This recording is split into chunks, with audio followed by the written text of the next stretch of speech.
Welcome back mga kawaray. Halika samahan mo kami sa aming 5 minutong paglalakbay papuntang Barangay Loki Locon. Linggo po ngayon at walang trabaho, naisipan namin maligo sa Dinahilacan Pond. Fresh water source po iyon at libreng maligo.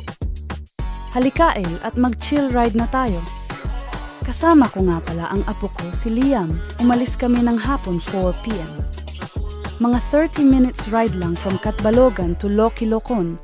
Paranas lampas lang yan ng Barangay Patag mga 3 kilometers away.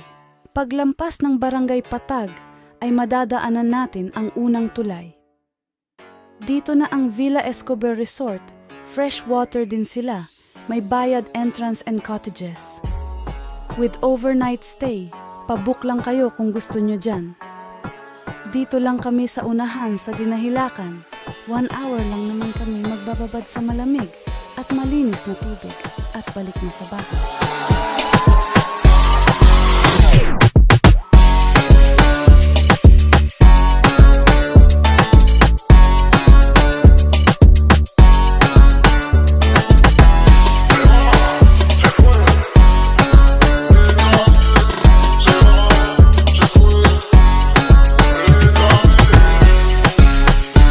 Bago magtapos ang video na ito, ay makisoyo pong mag-follow and like at mag-subscribe sa aking YouTube channel, ang Biyaheng Chill TV.